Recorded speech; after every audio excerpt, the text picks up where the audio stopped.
I talk about colonization like a zombie invasion. We think about conquering as kind of one thing. You go into someone's land and you take their stuff, kill anybody gets in your way, and then you leave. Right. But colonization, you actually stay in the place, and you then sort of like a zombie invasion, you sort of infect everyone, and you force the existing indigenous folks in that place to become like you. So there is a stripping away of their identity, beliefs, cultures, and way of life. And this phenomenon, this global bleaching of all of this is really just horrific. And it is not something that is just in the past. So that's often, we do learn about it in school, but it is a force that is absolutely right here in the United States. We see colonization happening right now, but what's happening where we're separating families. We are taking resources from people. We are consolidating those resources with folks in power. So decolonization is, how do we undo that? Welcome to Everlutionary, a podcast about how we can heal and transform with the world. Every episode of my show, we explore conversations around philosophy, science, mysticism, social justice, how we can be change catalysts and activators and mobilize each other to create a world free of violence. I'm your host, Hawah Kasat. Peace, peace, peace. Welcome, Edgar, to the Everlutionary Podcast. I'm so excited and honored to have you here on the show. How you doing today? I'm doing all right. All things being considered, which is the caveat, we have to put out there, but I'm doing all right today. Yeah. Thanks for having me. It's an honor. It's an absolute honor. I've been admiring your work for so long, and I feel really lucky to be able to be here with you today. You've been, you mentioned all things considered. How's your heart? Like, what's been making you feel alive? What's been inspiring you lately in your life? Yeah, I appreciate that question. It feels like we're in really dark times, and I feel like I have been working really being even more intentional about finding moments of joy and peace, and making sure that checking out to take care of myself. And what's really bringing me joy in this moment is community. I love to get together with friends. I love to have folks over to the house and, have some good food. And I'll also just really enjoy quiet time. I'm an Aquarius, so my peace is really important to me. And I will go a whole day, no music, no outside news or television. I love sitting in quiet. I love taking long baths and just kind of like being with my thoughts and myself. So that's a way that I sort of recharge a little bit, and makes me happy. And the last thing, in spite of all the things going on in the world right now politically, the just horrific atrocities that we're seeing, I feel really inspired by folks who are fighting back, and folks who are putting their lives on the line, who are taking to the streets, who are taking bold stands. It gives me hope that we just might, get through this. So yeah. I mean, that is the truth. I mean, I think finding that quiet time. First of all, I'm an Aquarius too, so I had no idea. Right. I had no idea. It's the first time we're ever talking, so I love that. When is your birthday? January 27. Okay. I am January the 30th.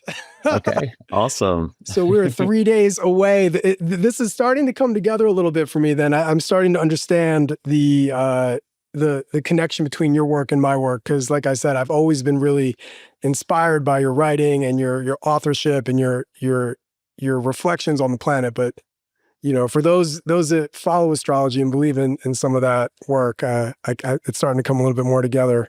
Look, for our listeners around the world, Edgar, they've got different places where they understand the overarching reasons for the work that you are doing. I'm hoping we can just start at the beginning. Why this work for you? How did you come to realize that this is what you wanted to do with your life? Yeah, it's a good question. I've always been drawn to service. I've always felt called to ministry. My first sort of approach to that was in the church that I grew up in, which was the center of my family life. We were very focused on outreach and being in the community. My mom my mom was a single mother. You know, we didn't have a lot of money, but we were always every single weekend in the community, helping people, loving on people. And I had a very clear awareness at a young age that that the intervention of the church, the good parts of that, saved my life and gave me stability and purpose. And so, in the earliest moments of my dreaming of career, I wanted to actually go into ministry.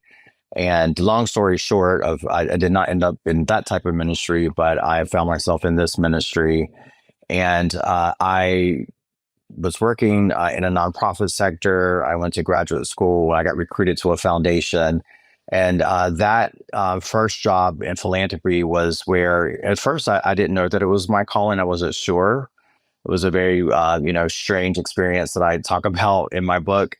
But there was a time in my journey where I was grappling around money and resources, and my calling, a connection to that I got a very clear sign and word, revelation that money was the medicine that had chosen me. And it was just such a clear message that sent me on a journey to really understand what that means. That I knew that I was in my calling. And I think for me, it's been always about taking my pain and turning it into purpose. And healing has always been so present in my life as an Indigenous person. We talk about healing in our communities a lot. And I have always been super self-reflective. As a kid, I read self-help books instead of like a lot of the fiction. That was kind of weird. But I knew that I was born into brokenness, and there was a lot of pain around me and in my community. And I was determined to do what I could to pull myself out of that and to be able to be in a position to help others do that. And I'm so grateful to be able to do that work every day, and to feel like I am doing exactly what I was called to do on this planet is the most beautiful gift. And so, yeah, so it is. There's something that an alignment that you just feel inside, and following that intuition, and it's the evidence of that being the right thing is just how things have kind of worked out. And, I'm so thankful for the impact that our work has had in the world, but I'm so clear that it's not me or about me, but it's me being a channel and just kind of following the right path. And it's been relatively easy in some ways. We've worked really, really hard. I don't want to downplay that, but it has felt like for so long that the road has kind of risen to meet us in this work. And I just think that it's really, really because we are responding to our calling, and our organization, we identify as being spirit led, and we're always kind of checking in to make sure with every major decision that this is like the right next move. Not just from a sort of a strategy position, but also just from a spirit position. Wow, I love that, being a spirit-led organization. And we're going to go deep into the Decolonizing Wealth Project in a little bit. But you mentioned having Indigenous roots. Could you speak a little bit about your indigeneity? Yeah, absolutely. So I am Lumbee, which is a tribe in North Carolina. We are the largest tribe on the East Coast, situated in Southeast North Carolina. I come from a beautiful people of folks who, we're in the South. There's not a lot of natives down there. And it's very diverse in terms of community and the struggle for civil rights. And we've had a lot of solidarity with the Black community, fighting for, against oppression and for our liberation. And it's also because we're situated, there's been a significant influence of Christianity on my tribe, which is something that confuses some folks. And, has brought me confusion in the past where I had to grapple with that. And I kind of share in my writing that even as a part of our tribal enrollment process to become a member of our tribe, they ask you what church you're a member of. And that really threw me for a loop when I was going through that process.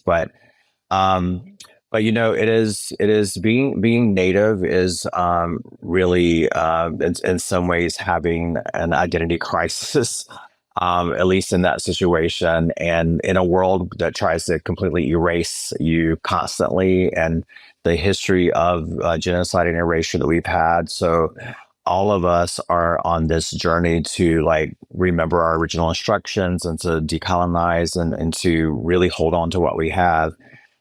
We, of course, have some communities and tribes that have been less impacted by, colonization and whatnot, and have been able to preserve language and stuff in a really beautiful way. I did not come from that type of community. So growing up, we did not practice sort of, spirituality from an indigenous point of view. And there were a lot of things in my family that were just how we did things. I didn't know if it was because we were Native or Southern or Christian. It was just, there weren't like daily lessons like this is your indigenous lesson. But what's really cool is that looking back now, after really kind of, studying things and working to really intentionally decolonize and connect with the worldview and spirituality, there's so much that I see that just was already happening. It's just, my mom did teach me things, and, it was just kind of in her body and just being passed down.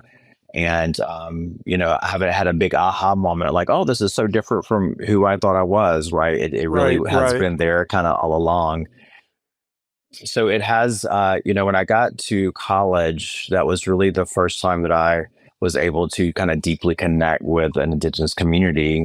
Having my mom and I left our community when I was 5 to move to the city, and I was the only native in my school. And that I just always had that hunger. I just wanted to be and connected to my people. And when I got to college and joined sort of the student, association for Native students, I really that kind of awakened the appetite, and even some of my family questions like, why are you trying to get so deep into this? Like what's the purpose? Being Native has never gotten us anything, and but there was something that I knew that I needed to really know who I was and where I came from. And so I have been on this journey. I'm still on it. And at one point, I ran a Native organization focused on healthcare in our communities. And that's when I began sort of meeting with medicine men and really wanted to understand healing, physical healing and spiritual healing from our point of view. And at first, I had conflicts with it because it was, when you are colonized and you've internalized all this stuff, what I was hearing and seeing did not make sense sometimes. And so I really had to push to be open minded and to allow my heart and my spirit to just surrender and to step into some of this in faith and trusting my ancestors. And and it has been a long, long, long journey to let go of some of the things that I was taught, and how the Christian church that I grew up in defined spirituality and in such an exclusive kind of specific way, and to really embrace the big, beautiful world of indigenous spirituality. And so, yeah, I do ceremony now. I do all kinds of things. This past 2 weeks, I have burned so much sage in this house. Try to keep, the prayers going here.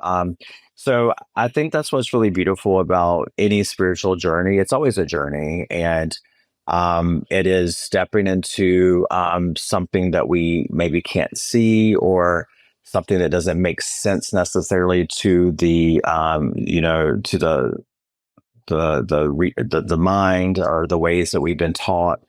But once you kind of have that experience and you feel it so deep in your bones, there's no denying it. And so, so I've really been trying to align more and more and into my practice with that. Yeah, I love that you brought up burning a lot of sage recently. I've been burning a lot of sage in Palo Santo, and I Yeah. just sat in ceremony in May. So yeah, I'm deeply connected to the land right now. I'm in Appalachia on the indigenous lands of the Masawamek and the Piscataway, which are more closer to DC. But then, of course, this is Iroquois sort of ancestral land, and we have here at our sanctuary, we do have ceremony, and we bring in indigenous leaders and elders to come and facilitate and hold space for our community here. And it really has proven to be a big part of our growing, a big part of our community. The ways that we reconnect to the earth is deeply tied to those ancestral traditions. You've used the word decolonizing a couple of times, and you said colonizing, and then I think of like Christianity and how, so much of our traditions and indigenous traditions have been usurped through this process of colonization. For those that are new to the term, and because we all have different ways that we understand terminology, what, like, for someone who's never heard of decolonization before, how would you really describe that to them? What does that mean to you? Um, yeah, I think to understand decolonization, you have to first understand what colonization is, because decolonization is sort of the process of undoing all of that. Most folks are familiar with colonization because we were all taught it in schools. We were taught it, often from a point of view that the colonizers were heroes and, discovered the land and, tamed the savages that were there.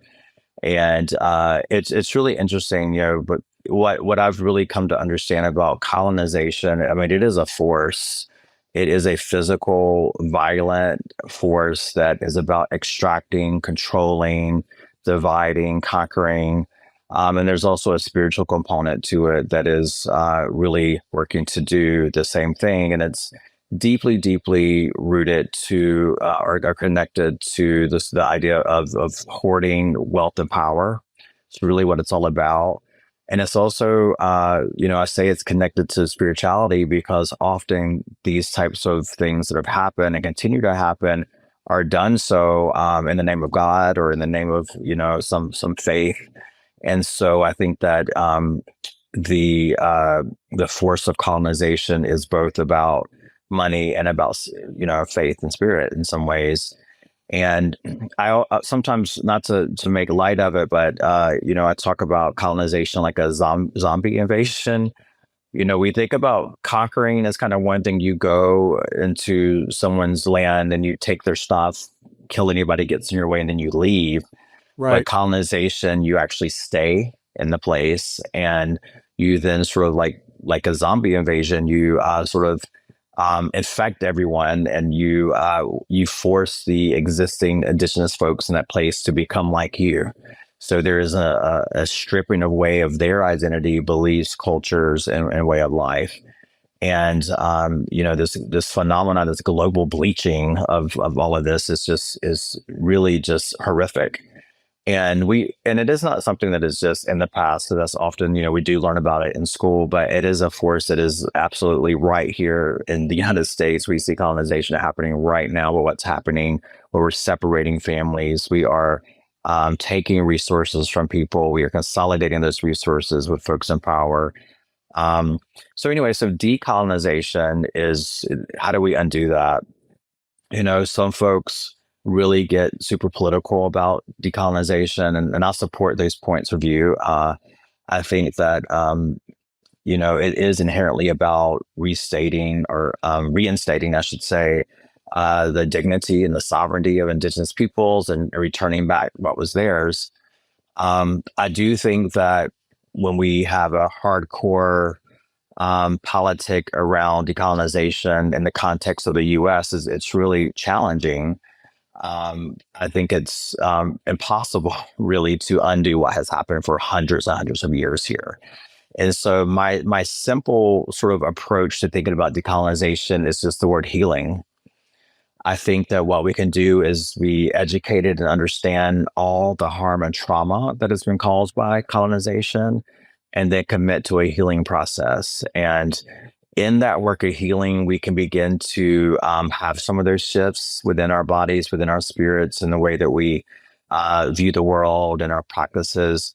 But to get to a place where we are completely decolonized, I think in this day and age, it's really hard for me to imagine. It's sort of a fantasy maybe that I have, but we're so intertwined with each other now across cultures, in our lives, in our businesses, in our work, that it's really challenging. But I do think it's really about healing and just remembering who we are, and and really working to reconnect to that.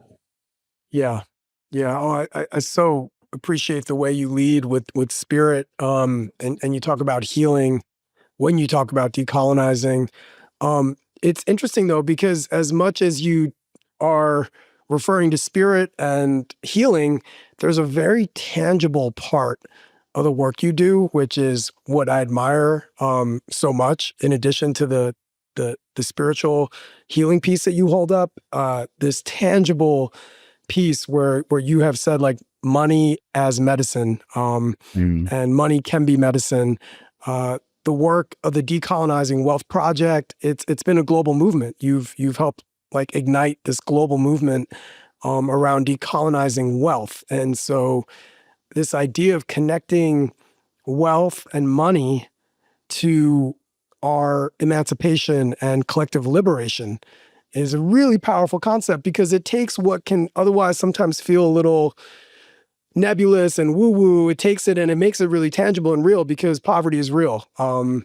People not having running water or electricity, or not knowing if they can pay rent at the end of the month, that's a real experience. And it's there's a healing that we have to have from the experience of poverty and of living in extreme poverty. But then there's also a deep there's a way to solve that, right? There's a solution, and that solution is a lot of what you are at.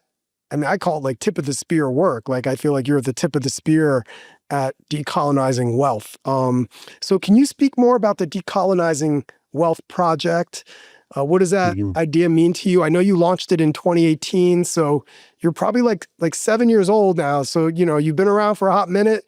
What is this for people that have not heard of it and don't know about the work? Tell us about what you're doing and how you're doing it, please.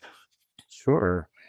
Yeah, you know, it is all really based on that premise that money can be medicine. And, you know, when we think about money, maybe some folks have heard the expressions that, you know, a budget is like a expression of our values. And, you know, there's a scripture in the Bible that says, where your heart is, there your treasure will be also.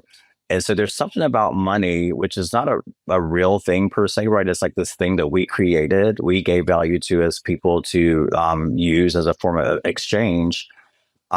There's something about this tangible thing that represents what's going on with us spiritually, and there's sort of like a way to have evidence of a thing, right? So if someone says they believe in a cause, but they're not giving to the cause, right? I mean, it's, you know, or they say they believe in you know, climate justice, but they are you know, spending money and all these things that are hurting them, you know. So it is a way to kind of like a litmus test of sorts. But again, kind of thinking about the history of our country and many places in the world.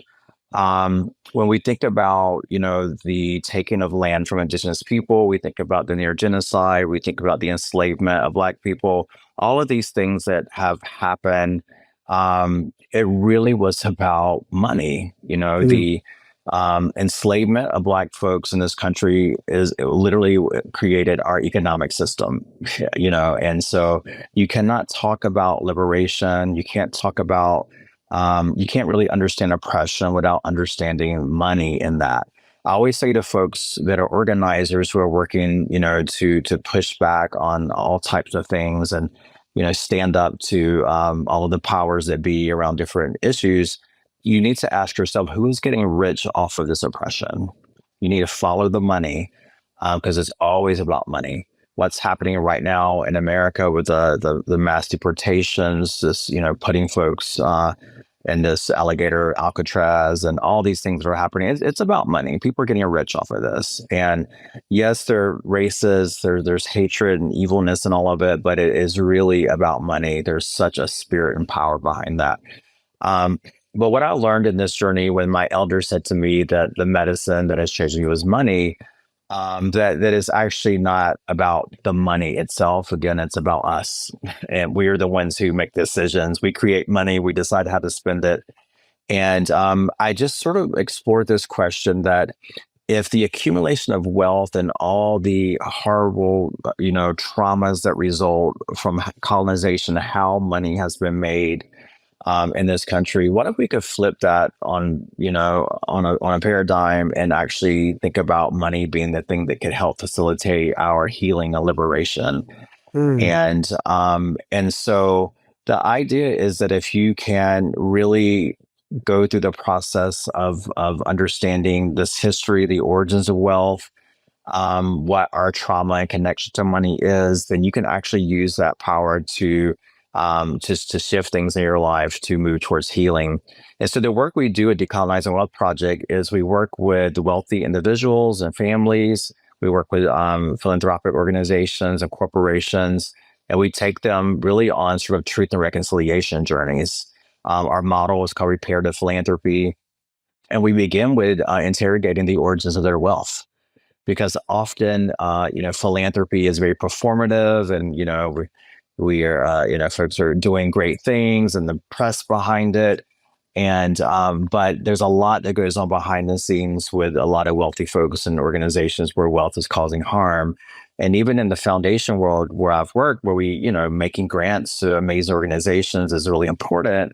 But we know when we pull that curtain back, which I exposed in my book, that the vast majority of capital, even in the philanthropic industry, which is now $1.8 trillion, by the way, it was like $1.8 trillion. 1.8 trillion. Yes. Wow. I mean, every time I do a talk, I have to go and check the number, because I think when my book came out 7 years ago, I mean, it was just it wasn't in the trillion. It was like way smaller, but that number keeps growing. Yeah. But the vast majority of that money that is capital, where folks donated and got a big tax break, doesn't actually even get to community, and it's invested in businesses and industries, and we know that the vast majority of those investments are actually harmful.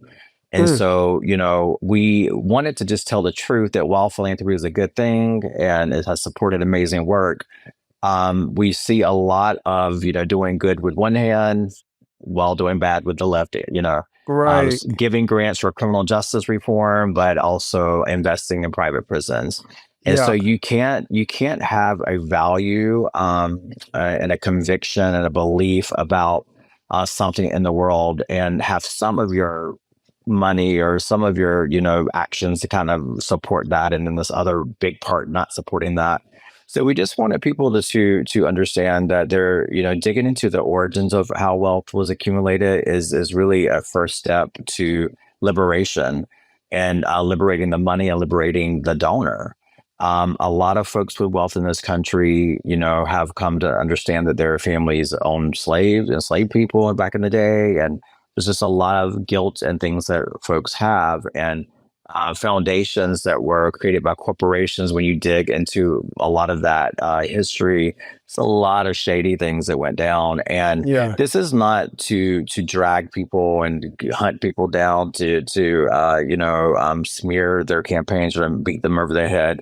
But it's like, no, you cannot actually show up and be a part of a solution when you've been so much of a part of the problem without actually going through a process of of being truthful and honest and repairing that. And so in doing that work of what, repair, honestly, with these organizations, a part of their healing is to actually pay reparations, is to take the money and to pay and redistribute some of their wealth.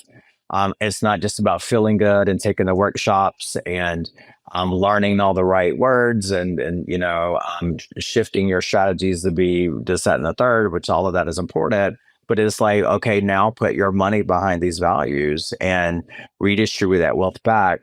And we've been able to work with, one foundation, for example, where the trustee, the founder of this foundation, got their money through real estate, benefited tremendously from redlining practices that, of course, were super harmful to the Black community in that area.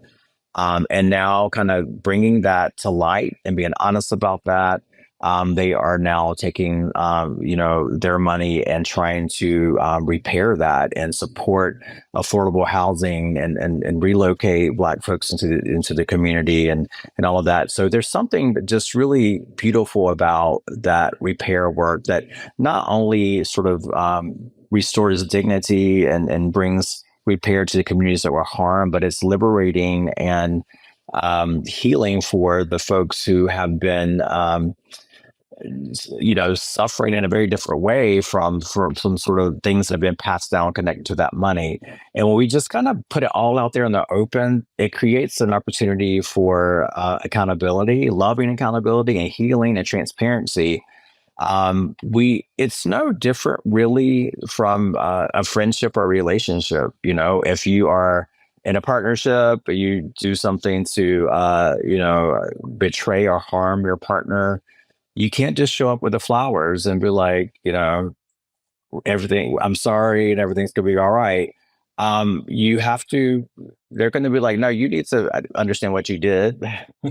Be very clear and, and really take ownership for that, and just kind of throwing money at it is not going to get you to a real place of intimacy and a deeper and better partnership. So this is about relationship and restoring relationship and right relationship, and in places where money has been a thing that has divided us, but it can actually help bring us back together. Right. Oh man, I love that. Your analogy there of the flowers, but I'm also, so I was in the nonprofit sector for about 22 years as a founder, as the executive director of a DC-based nonprofit organization. We worked at the intersection of healing broken communities through education, arts, mental health care services. I found myself really, really dismayed by the philanthropic sector, to the point where I philosophically felt so aligned with, or so not aligned with the philanthropic space, and this cycle of having to ask for money to do the work that I feel should be done anyway. And it often felt like we were just kind of like just jumping onto the ground, trying to scrape for like the breadcrumbs that were falling on the floor to raise like these pennies compared to like the institutional problems that we were trying to solve. And so for me, I came into a point in my career where philanthropy to me started feeling like philanthropy only existed because of a systemic flaw in the system. Of course, philanthropy, the etymology of that is, I think, for the love of people or to love people. And I think there's like a good spirit behind this idea of helping other people. But at the same time, if we didn't have such egregious wealth disparity around the planet, if there was not so much concentration of wealth into the hands of such few people, then we wouldn't even need philanthropy. Philanthropy is an expression of a deep problem in how we relate to wealth, and how wealth has, through thousands of years of oppression, genocide, colonization, right? How wealth has become really weaponized to keep people oppressed. And then philanthropy becomes an expression of that. And so for me, the goal became at some point around like 2019, 2020, I was in this space where I just felt we needed to even just somehow overcome the trap of philanthropy. How do we build a world where we don't need philanthropy? Because as long as we need philanthropy, that means we failed in building equitable systems. So that's kind of a part of the flaws in the system that have really driven my work to kind of move outside of the nonprofit sector. And I'm kind of curious, in your work around decolonizing wealth and the decolonizing wealth practice, how do you feel about that idea of around philanthropy just being a manifestation of the problem? And could you help me, because I think you've done a lot more deeper thinking on this than I have, can you help me like analyze that and to reflect on that even deeper? Like, how would you reflect that back to me in a way that maybe could support my own growth and understanding of the concepts? Yeah. No, I agree with you 100%. Um, I get asked that a lot. And yeah, philanthropy as an industry absolutely is a byproduct of capitalism and um, exists in many ways to just help rich people and organizations become richer. And especially when we look at where the money that does go out to community goes, when we see that the poorest communities are getting barely nothing or benefiting from that. So it's, rich people giving their friends money, basically, right? So Mm. you're exactly right. And so I think that, yeah, and of course, right, if rich folks and corporations would just pay taxes, you know, we would have what we need. When you look outside the U.S., you see that we don't have large philanthropic industries. Often, like in the U.K., where we do some work, it's a really small sector because the government there provides healthcare and services and supports for its people, and so the need for a such a large, robust nonprofit sector and philanthropy is just not as critical. Um, so the way that I think about this is it's about philanthropy as an industry, but it's also just about us as people in community. And so my ultimate goal or the mission of DWP is transforming wealth into collective well-being. And so I want all the wealth. I want the wealth out of foundations. I want the wealth from families. I want the wealth that is in corporations to be redistributed in ways that we can all have what we want to need. I am not anti-wealth. I want to be wealthy. But I think that my values and worldview around money will have me deal with wealth in a very different way. When I accumulate resources, number one, I'm not going to do so in a way that is going to harm people or the planet. I don't want money that bad that some people need to die for me to get it right. And Mm. when I have Wow. those resources, that wealth becomes community wealth. The money that I have been able to make coming out of extreme poverty to being where I am now is a community paycheck. I take care of lots of family members, and I am now the person in the family that people call when they need anything. And so it is sort of a different mindset of how we use wealth. When we go through that decolonizing process, it is not about needing more and more and more and more. In fact, I share in the book this potlatch tradition, which is in a lot of indigenous communities, the mark of a great leader was actually how much you gave away, not how much that you had, right? And so Yeah. when I say that I want wealth, it's because I just want to give more away. I want to Mm. have what I need and feel safe and secure and be able to give more away. But the reason that, this is really an incremental approach in some ways when we think about our work within foundations. There's a lot of money there, $1.8 trillion. And so on the way to dismantling this whole system, I want that $1.8 trillion. I want to get that and redistribute to our communities. And so and I also want the folks who have wealth in this country to experience spiritual liberation. And so there is something that we are offering folks, not just getting money to Black and Brown organizations and tribes, not just in moving resources. We've unlocked close to $1 billion since we've been around of money toward racial and economic justice, which is significant. And that really, really matters. But what I really want is for that money to bring healing and liberation to communities. I know that's what they're using it for, to fight for that. And what's really beautiful, what I've gotten to witness behind the curtain, which is something a lot of people wouldn't know or see, is the healing that comes to the families and individuals who have given us that wealth. Yeah. And we're able to hold the complexity of all of these folks, all my relations, because if we are helping those folks heal that have that type of trauma of being born into those families, or the needs to want more and more and more and more, and that cycle of violence has never been broken. And that's what a lot of white folks are working on in their communities, is to stop that. We're able to actually take people through healing ceremonies and programs to help them experience what healing can look like for them, and that comes about through the redistribution. So it's not an either or; it's a both and for me. We do support policies. And, we have been a part of foundations spending down and liquidating and turning all the money over to the community. And I love when that happens.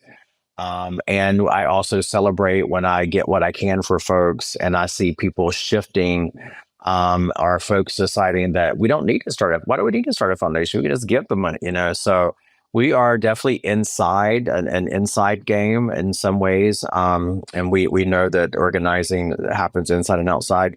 We're inside strategy within this industry, within corporations, disrupting the flow of capital, and trying to prevent harm. And we're on the outside game because we are moving that money to movements. And the truth is, movements need money. And philanthropy has played a role historically in the civil rights movements and other movements to provide resources and support for that work to happen. So it's very, very complicated. It's very complicated, but I absolutely don't want to paint a picture of philanthropy that it is, anything but exactly what you described. It is capitalism dressed up in a pretty, package with a bow on it. And what we aim to do is actually call it out, name it, tell it like we see it, hold up the mirror to this industry, and and kind of shift that narrative that, hey, yeah, you do some good, but what about all of this? What you gonna do about that? And so that's been our role, is to really help people see that reality of what philanthropy really is, and then move them into a place where they're actually embodying the little p philanthropy, the love of humanity in the ways that they are redistributing wealth. The little p philanthropy. I like that.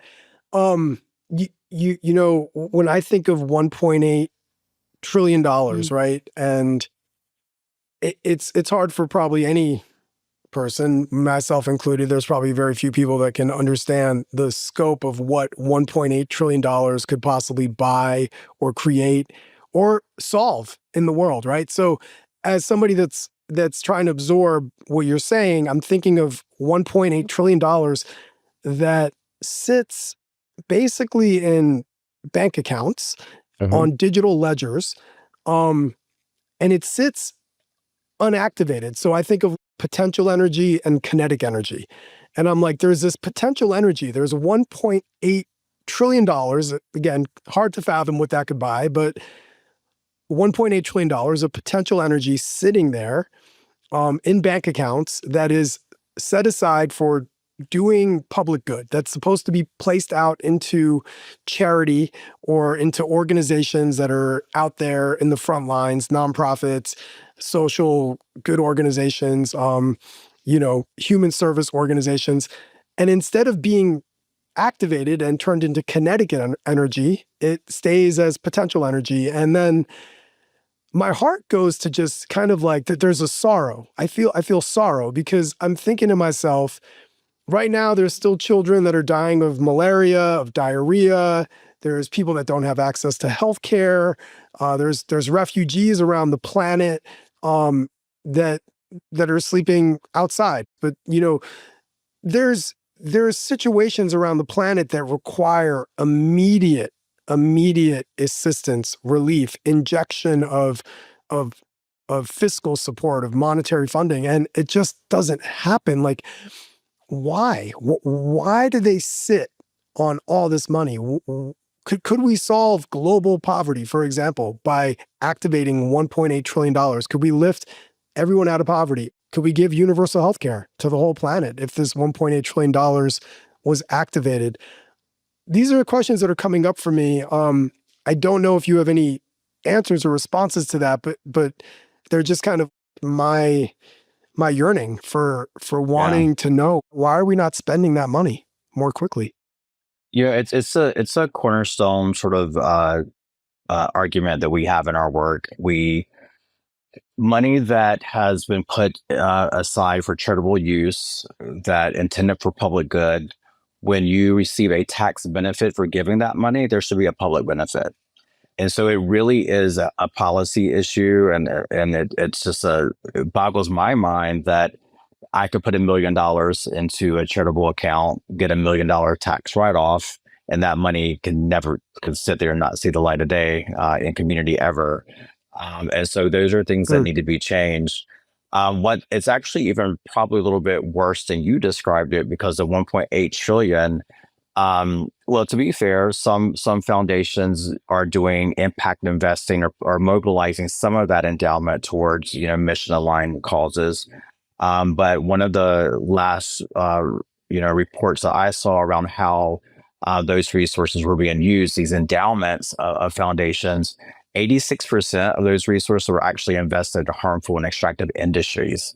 So I kind of wish that they were just sitting there, but a lot of it is actually harming actively. And so Mm. part of the approach is really just helping people understand that, and revealing that and pulling the curtain back and saying this is not right. There has been a movement where more and more foundations are divesting from those types of things and investing in good things. They doing some shareholder activism as a part of that, doing the impact and mission aligned investment. But it's really tricky. That whole part of that financial world, the incentives and the way that all works is so completely misaligned with like an indigenous worldview of finance, right? Where it is about getting more and more and more and more. And that pervasive, energy and spirit within philanthropy is really dominant. In fact, I tell folks, when you work in philanthropy and sort of institutional philanthropy, when you go to a conference and you introduce yourself, hi, I'm Edgar, I work at such and such foundation. The very next descriptor is like how much money you have in the bank. We're a $1 billion foundation. We don't describe ourselves as how much we gave away. So it's really upside down with a focus on how much we have. We are obsessed with size in this industry. I think, it's really, really bizarre, but I do think that it's what we're doing at DWP to try to address this is our moonshot. And we know that the brokenness in community, all of the things that you named, that people are hurting right now. The house is on fire. There's just so much, the rainy day is here, so to speak, for that folks are like, oh, we're saving this for future years of grant making. There's not going to be future years. We have got to find a way to move money now. Right. And so the moonshot is our 10-year strategy to unlock $1 trillion in funding. And a part of that is the money that's locked up and we want to see move to community. And it's also about getting other money outside of philanthropy. When we think about, we give a lot of power to philanthropy. Philanthropy is 1.8 is a lot of money, but it's a small industry in a way. It's a small number of rich people that are giving. The vast majority of wealthy people don't give anything. And so we want actually to move that money that we have in the industry, and we want to get more money that is sitting out there that is not being redistributed to our communities, also moving in a good way to help facilitate repair. And that means that we're investing in, movement building and advocacy and Black and Brown and Indigenous people and organizations, and, putting money where the harm has been the worst, and as a way to achieve balance. So we're going after it in our moonshot with this $1 trillion. How close? So the moonshot, when did you all launch the moonshot $1 trillion goal for unlocking philanthropy? How long ago did that happen? Yeah, we just announced this a few months ago. This is our 10-year plan. And, it has really kind of given people a pause or a little bit of a gasp when we say that. But it's a drop in the bucket for what's needed. We know the money's there. We know the cost of not doing anything is tremendous. The cost of inequality is far exceeds, the $1 trillion. And the cost, the amount of money that folks are investing in trying to dismantle our democracy is outrageous. In the last election, donors gave $1 billion to keep people from voting. Right. So there's a lot of money at play. And what we need to do is organize money that is on our side, that's going to help us with our fight. And right now we're outfunded.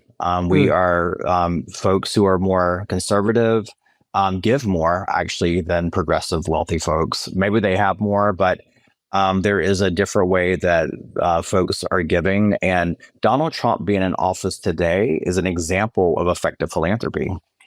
And we need to learn those lessons from the right in terms of how they are using money to build power and to have their values expressed in the world. And that's part of the work that we're going to be doing. Could you explain that a little bit more about how Donald Trump is the result of effective philanthropy, meaning he was able to mobilize the MAGA base to donate more than the other side?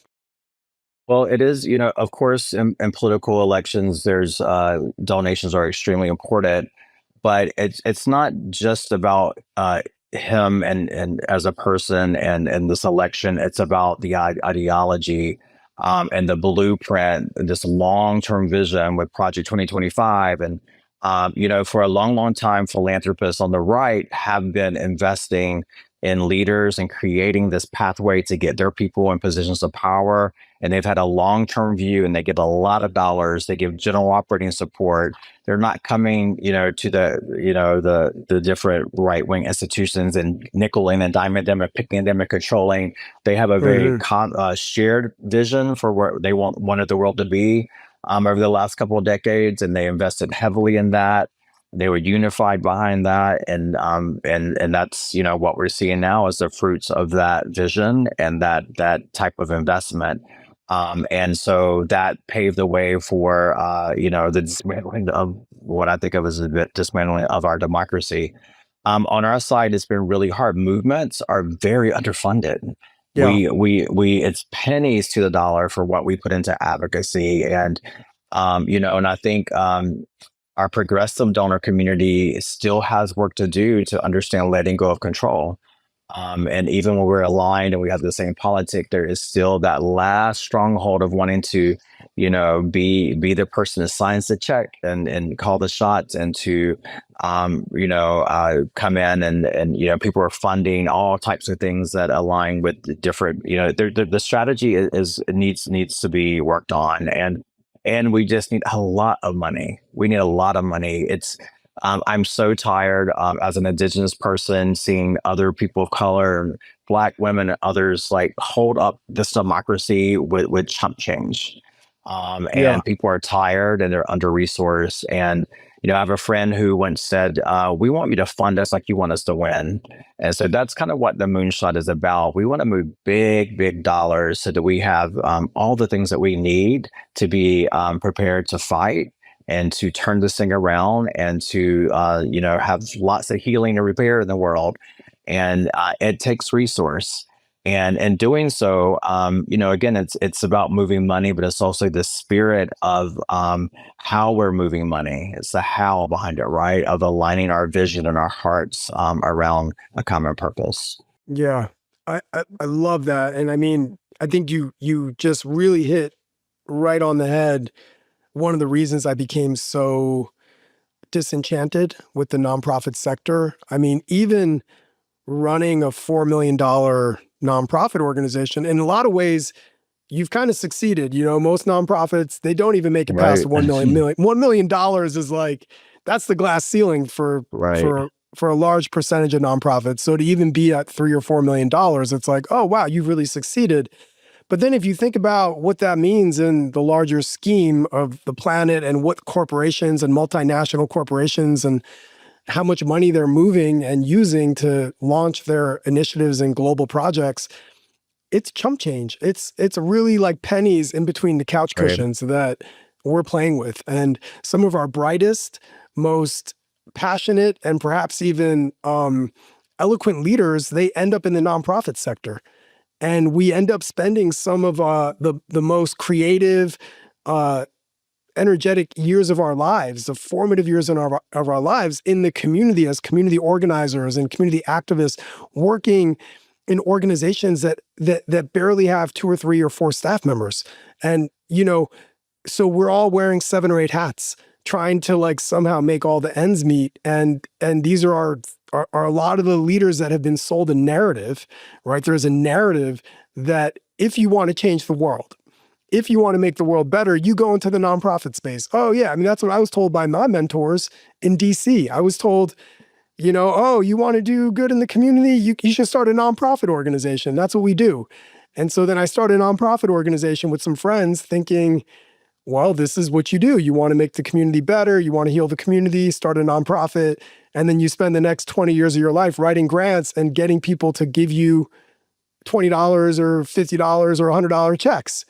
And, Right. and you're busy trying to just keep the lights on. And it seems like a big facade to me. It feels like it's a way to bamboozle us from actually deeply, deeply trying to figure out the root of the problem, which in many ways Right. is even like we said earlier, it's like philanthropy. So I am inspired by your reflections on that. And I appreciate how you've really eloquently put that together. This $1 trillion moonshot strategy for all the listeners out there. You're going to have a chance to dig deeper into that by going into our episode show notes, because we're going to have all the links, including the links to Edgar's book called Decolonizing Wealth.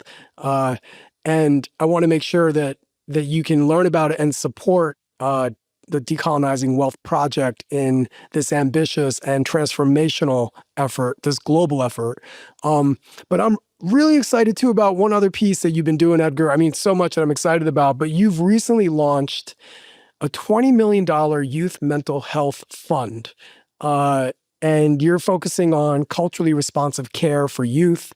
I'm just curious, how does the mental health fund for youth, how did you decide to prioritize this as something that you really wanted to take an active step in ensuring a legacy for societal change?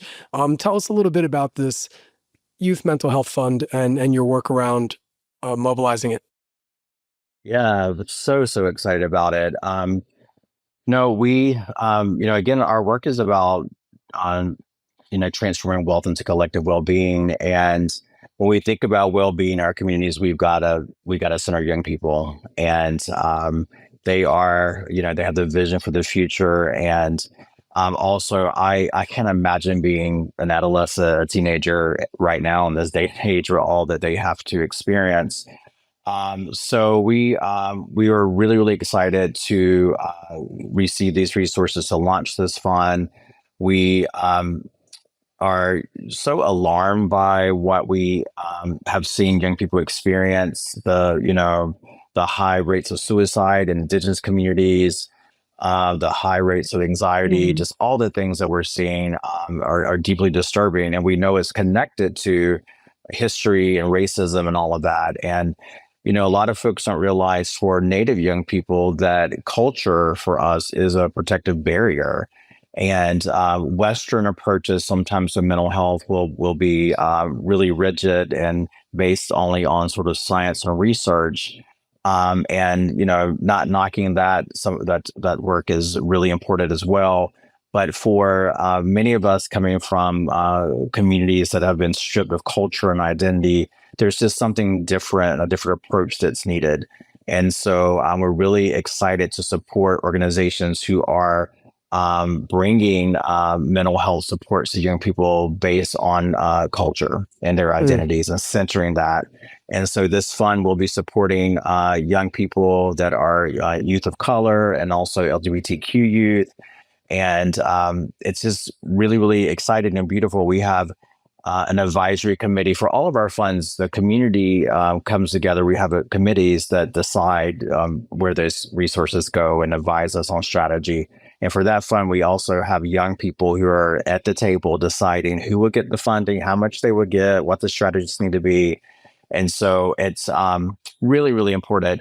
And especially in this time, in this political environment where communities of color and queer folks are being attacked.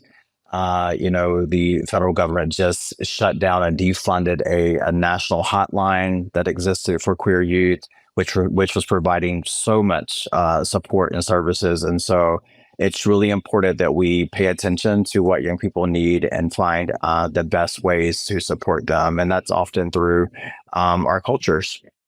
Mm. Wow. No, I love that. And how much of this $20 million has already been raised? Oh, it's all been raised. It's Oh, all been raised. Yeah. congratulations. Wow. All right. I know, I know. Oh man. It's nonprofit relatives will understand the struggle. We have one initiative where it's a 20 million campaign where we're actively raising, and then we were so fortunate. to receive funding from Pivotal Ventures, which is the philanthropic organization of Melinda French Gates. So we were granted this money to do multi-year. So we will continue to raise to keep it going, and hopefully we know that we're going to be moving $5 million a year for 3 years. But we know that even in that, with that exciting number, the need is tremendous, and we want to grow that and add to that. Congratulations, and that's such an important work right now, and I'm applauding and really just so deeply grateful for the work you're doing in that mental health and the work of providing young people with that positive mental health support is one of the most important things I think right now that we could be doing. Absolutely. I'm really grateful for that work you're doing. Anything, Edgar, anything we've missed in terms of like the ground we've covered, the space we've talked about, anything that you feel like that we could add in to what we've shared so far? I just want to, think we're really honored to be able to do this work, and thank you for letting us share these stories of impact. And I just hope that folks listening will feel inspired to think about their own healing in all of this. And, I think healing starts at home, and we all need to begin some journey if we're not on a journey, to connect to spirit and to take care of ourselves in this moment, to take care of our families. While these resources we named are ambitious, some to be raised, some have been raised at DWP, we know that what's happening with budgets being slashed everywhere is that, it's people will suffer. And so it's really important that we are all well enough that we can look up and look around and take care of our neighbors. So important right now that mutual aid, and all the things that we can do right at home locally in our neighborhoods, so that we're doing that. Do what you can. If you don't have a way to plug in, Liberated Capital is a donor community that we have at DWP. We have 700 members. You don't have to be wealthy. It's for anybody. Give $10 a month, whatever you have. We pull those resources, and so the money that we are putting in community begins with that community. And then we leverage those resources to get foundations that, kind of match that. But this group of 700 people has been able to raise and leverage $23 million so far. That's not kind of the new 20. But we've moved directly to community since 2019, $23 million. And so if you, I think it's amazing because we get to give what we can and be a part of some really big, phenomenal efforts in communities. So that's a place that people are invited to be, but there are lots of great places probably in your backyard. So it's just important to take care of yourself and help take care of others right now. So we're all healers. We're all healers right now. Yeah. And I loved how you said that too earlier. It's like, it's all of our spiritual liberation, it really is. I mean, those that do hold massive amounts of wealth, this is your opportunity as well to find your place in the human story and the human narrative. So I hope we can all come to that realization together, that our collective liberation is ultimately where our future lies. Species survival. Like you said, the house is on fire. That's right. It's the rainy day fund. If you got one, now's the time to put it out, and not just for yourself, but for your fellow relatives around the planet, human and non-human, for that matter. So I appreciate the work you're doing, Edgar. I'm so grateful that you made time. Of course. You're gonna have we're gonna send everybody to your websites. Please check the show notes, the show links. We will definitely consider and find a way to join those 700 members at the Decolonizing Wealth Project. Make sure you get Edgar's book. That's 101. You got to start right there. And thank you for the work you're doing in the world, Edgar. Thank you. I really appreciate it. Absolutely. Everlutionary, Transforming and Healing the World is brought to you by me, Hawah Kasat. If you would like to find out more about my story, head to hawahkasat.com and visit social media, where I'm active on Instagram, Substack, LinkedIn, TikTok, and Facebook. Be sure to share this podcast with a friend, and to make sure you don't miss any future episodes, hit that subscribe button on Apple Podcasts, Spotify, YouTube, or anywhere else podcasts are found. Thank you for listening. Stay in touch. Peace.